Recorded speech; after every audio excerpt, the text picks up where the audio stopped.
भाई आपने 55 कंट्रियाँ घूमी हैं, आपने कभी काउच सर्फिंग करी है? बहुत बार। कैसा एक्सपीरियंस है आपका? काउच सर्फिंग में ज़्यादा हैंग आउट किया हूँ मैं। रहने के लिए मैं ज़्यादा प्रेफर नहीं करता। 2 ही बार रहा हूँ जस्ट फॉर एक्सपीरियंस। कि मतलब ये था कि कौन सी कंट्री में थे आप? एक जॉर्डन में किया था, मतलब रहने का, क्योंकि उसमें घर का पूरा एक्सप्लेनेशन डिटेल में दिया हुआ था।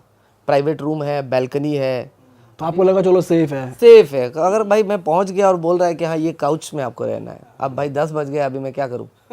ऐसा, या घर का हालत बहुत ख़राब है, तो मैं रेफरेंस देखा। और लड़कों को तो मिलना भी मुश्किल होता है। बहुत टाइम पे ओनर्स कैसे निकले वो भी एक रिस्क है कि ओनर्स हाँ ये, हाँ इसीलिए रेफरेंस देखता हूँ भाई। बिना रेफरेंस के तो कभी सुना आपने किसी फ्रेंड के साथ कुछ हुआ हो? मैंने तो ऐसा नहीं सुना है लकीली, पर ऐसे होते हैं, ये है। और दूसरा नॉर्मली ये है कि ऐसे गाय आपको होस्ट मिलना मुश्किल है। और कौन सी कंट्री में आपने किया था? 2 जगह किया था आप बता रहे थे। और एक ईरान में आप खाली अपना वो अपडेट पहले दे दोगे ना कि नेक्स्ट मंथ आप जा रहे हो, आपको ऑलरेडी ऑटोमेटिकली इनवाइट आ जाएगा, हमारे साथ रहिए, फैमिली के, मतलब मेहमान नवाजी में बहुत आगे। बहुत अच्छी करते हैं। बहुत अच्छी है, बहुत अच्छी है, मतलब खाना वाना। भाई लड़कियां कौन सी कंट्री की सबसे ज़्यादा खूबसूरत है, ब्यूटी? भाई मरवाओगे तो भाई ये ठीक तो है, ऑब्जर्व मैं सिर्फ करता ही अपना है ऑब्जर्वेशन इंसान। के बेसिस पे हाँ। बता रहा हूँ। ईरान होगी, ईरान नंबर 1। नहीं नंबर 1 तो मैं नहीं बता सकता भाई, मैं सिर्फ नहीं बता सकता हूँ। ईरान, आर्मेनिया, कजाकिस्तान और यूक्रेन गया नहीं, ऊपर यूक्रेनियन से मिला हूँ मैं बहुत। यूक्रेनियंस बहुत सुंदर होते हैं लड़कियों में। ज़्यादा फ्रेंडली कौन होते हैं इन सब में? ज़्यादा फ्रेंडली ईरानियंस काफ़ी आपने डेटिंग ऐप चलाई है कभी किसी देश में? चलाई है, कॉफ़ी पे भी मिला, सिर्फ जानने के लिए। ज्यादा चांसेस किस कंट्री में कन्वर्ट होने के हैं? भाई ये आप लग रहा है अपना अपना कुछ जुगाड़ कर रहे हो मेरे तो। अपना नहीं कर रहे तो हम अपना तो कर ही रहे हैं, बाकियों का भी करवा रहे हैं। भाई इतना डीप तो रिसर्च में नहीं किया हूँ, पर हाँ मतलब ईरान मुझे लगा काफ़ी फ्लेक्सिबल है। अच्छा। बहुत फ्लेक्सिबल है, आप चाहे इंडिया के हो, कहीं पे भी हो, आपका कोई भी रिलीजन हो, वो लोग काफ़ी कूल है। पर वो लोग, जैसे हमने कुछ सुना है कि हमारे कुछ फ्रेंड्स थे जो कजाकिस्तान में थे और वो लोग डेटिंग ऐप से लड़की से मिले, तो वहाँ के लोकल्स आ गए लड़के कि तो उस लड़की को भी डांट रहे हैं कि तू हम इसके साथ क्यों घूम रही है, लड़के को भी कह रहे हैं तू हमारी कंट्री की लड़की के साथ क्या कर रहा है। ये हो तो सकता है। ईरान में भी इतना जैसे स्ट्रिक्ट है, तो वहाँ पे भी ऐसा तो नहीं होता? ईरान में ऐसा नहीं सुना। हमने ऐसा सुना है कि वहाँ मॉरल पुलिस होती है, जो अगर कोई लड़का लड़की होते हैं तो वो पूछते हैं कि ये कौन है, तो वो झूठ मूठ में बोल भी देते हैं कि ये मेरा भाई है। या अगर कभी होटल चेक इन करना होता है उन्हें, कपल्स को अनमैरिड, तो वो फेक मैरिज भी करते हैं। ऐसा सुना है आपने? मैं मतलब 1-2 बंदियों से मिला ईरान में।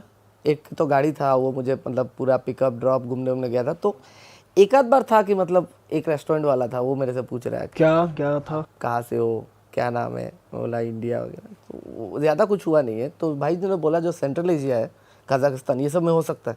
वहाँ के बंदे काफ़ी थोड़ा एग्रेसिव है, उनको ये है कि हमारे कल्चर के बाहर शादी करना ही काइंड ऑफ अलाउड नहीं है वो। बाकी आपके साथ किसी कंट्री में कोई लूट मार की कोशिश या कुछ अभी तक ऐसा तो हुआ नहीं है? भाई, मैं Scam तो वाम? बड़ा संभल के रहता हूँ इस मामले में, बड़ा संभल के रहता हूँ और काफ़ी लो प्रोफाइल रखता हूँ। भाई जो नया नया ट्रैवलर है, किसी को अगर बाहर जाना है, इंडिया के बाहर ट्रैवल करने जाना है, तो आप कौन सी कंट्री सजेस्ट करोगे? थाईलैंड वाइलैंड के अलावा बताना।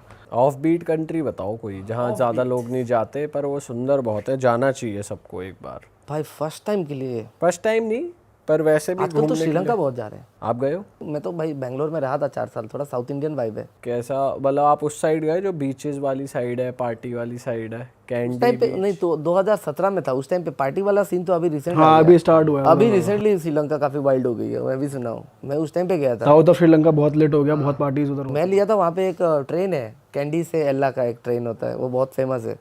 तो उस पर आप जब, शायद मैं ही एक ब्राउन बंदा था, बाकी सब गोरे थे। अच्छा। हाँ वो इतना फेमस है। अब मेरे को इतना खास नहीं लगा, ठीक है, क्योंकि मैं भाई आसाम से हूँ, हम लोग टी गार्डन देख के बड़े हुए हैं, और वो टी गार्डन के बीच में से जाती है, वो लोग फोटो शूट करा रहे हैं। आपको बहुत अलग लग रहा है, क्या करवा रहे हैं इतना? भाई अब क्या ही बोले, सबका अलग अलग पॉइंट ऑफ व्यू होता है। अब मैं बड़ा हुआ हूँ। और 55 में से कौन सी ऐसी कंट्रीज है जो आप रेकमेंड करोगे, जो लोगों को, जो जहाँ पे आप ही अकेले ब्राउन दिखे, या फिर बहुत कम इंडियंस वहाँ पर जाते हैं? भाई कोविड से पहले तो बहुत कम, ऑलमोस्ट हर जगह पे। अजरबैजान में भी जाऊँ, अजरबैजान में तो ऐसे अभी तो बहुत हो गए इंडिया पाकिस्तानी वहाँ पे, और वहाँ पे लोग बहुत रेस्पेक्ट करते हैं आपकी, रूड नहीं है वो, बहुत अच्छी है। हमने सुना है वहाँ टैक्सी वैक्सी के स्कैम्स टैक्सी स्कैम है, पर्पल टैक्सी, हाँ वो बहुत फेमस है स्कैम के लिए।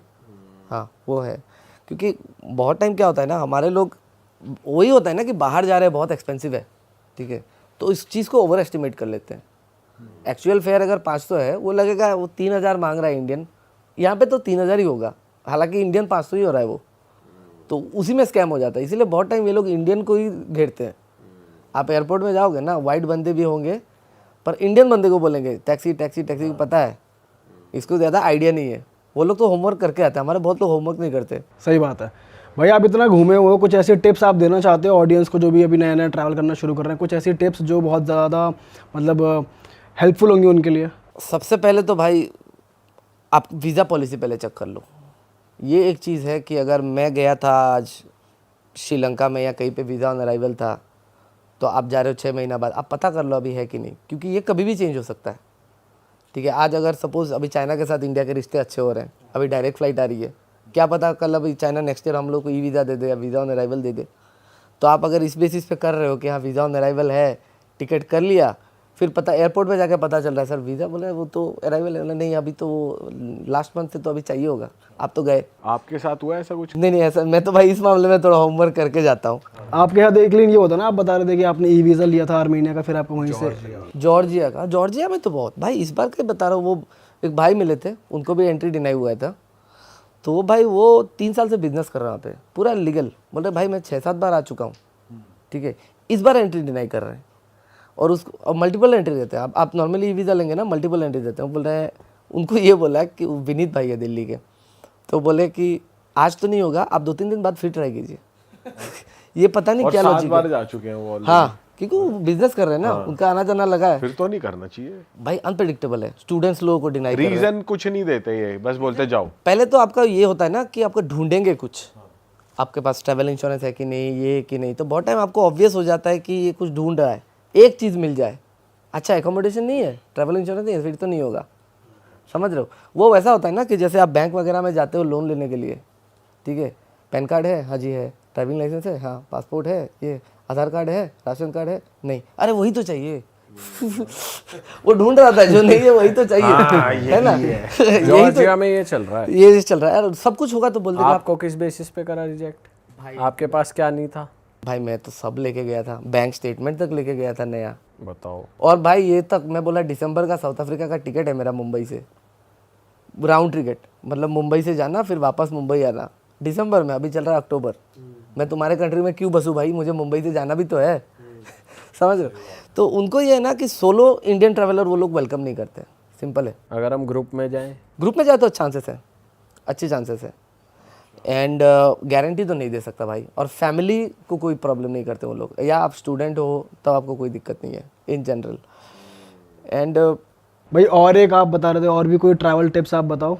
हाँ, एक तो वीज़ा का आप पता कर लीजिए, दूसरा आपको ये मतलब मेरा जैसे कुछ ट्रैवल पेज में फॉलो करता हूँ, या मेरे कुछ दोस्त हैं जिनको पता है, अचानक से कोई डील आती है तो वो लोग मुझे बोलते हैं ज़रूर, अचानक से आपको कोई एक डील मिलेगी। अभी जैसे फिलीपींस में आप इन जनरल में गया था जब, आपका 16-17 हज़ार पड़ता है। अभी कोलकाता से अभी कुछ दिन पहले देखा मैं 7 हज़ार है मलेशिया से। तो ये डील आपको उस टाइम पे ग्रैब करनी होगी, ठीक है। अब शेंगेन के लिए भी होता है, स्पेशली आपका इटली, रोम में या हंगेरी वगैरह में आपको अचानक से मतलब ऐसी डील मिल जाएगी, एयर अरबिया दे रही है, पर वो बहुत कम टाइम के लिए। पर हम लोग को दिक्कत है ना कि आपके पास ऑलरेडी वीज़ा है कि नहीं, तब तो आप नहीं कर सकते। वीज़ा लगाने का प्रोसेस ही 1 महीने का है, पूरा डॉक्यूमेंट सबमिट करो उधर।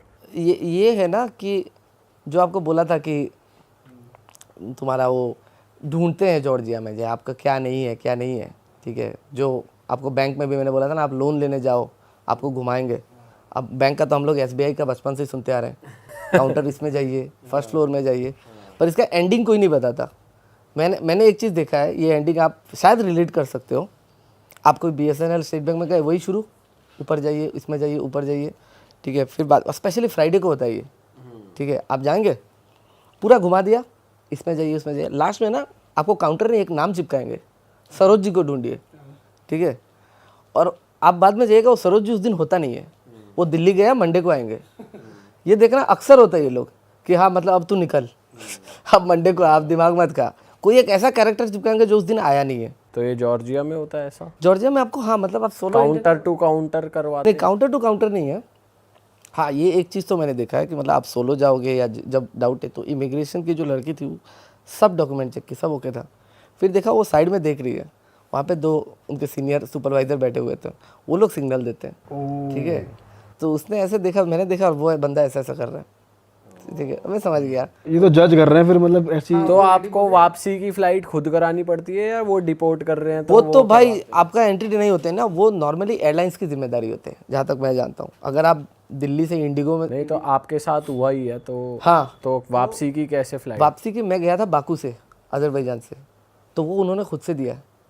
पर वो बहुत टाइम थोड़ा ट्रिकी करते हैं कि मतलब आपके पास पैसे हैं कितने हैं, मतलब चाहते हैं कि आपसे थोड़ा पैसे ले ले, ठीक है। हालांकि आपके पास अगर पैसे नहीं होंगे, वो एयरलाइन की जिम्मेदारी होती है कि आप लाए हो, आप इसको वापस इनको लेके भी जाओ। बट आपने ऐसे मोमेंट पे जब आपको डिनाई कर रहे होते तो आपने पैसे वैसे देने की कोशिश नहीं नहीं नहीं नहीं नहीं नहीं नहीं, ये तो भाई फिर अलग क्राइम हो जाएगा ना। तो आपको उन्होंने अजरबैजान ही डिपोर्ट करा वापस? वहाँ पे किया। फिर अब मेरा जॉर्जिया से था अक्ताऊ सिटी, कजाकिस्तान। अब तो मेरा जॉर्जिया से वहाँ से जाना मुश्किल हो गया, वो तो ख़त्म हो गया। अब मैं अजरबैजान से इमरजेंसी यहाँ का कजाकिस्तान का टिकट किया, कजाकिस्तान वीज़ा फ्री है। तो यहाँ पे भी डर लग रहा है भाई, यहाँ पे भी अगर कुछ कर दिया इन्होंने। तो लकीली यहाँ पे कुछ हुआ नहीं है और मेरा ट्रिप कंटिन्यू था। पर वो फ्लाइट के पैसे डूब गए या वो आप हमेशा रिफंडेबल ही कराते हो? एक फ्लाइट नहीं, वो नॉर्मली रिफंडेबल नहीं कराता हूँ, पर मुझे ये कॉन्फिडेंस था कि यार इस बार तो सब लेके जा रहा हूँ मैं।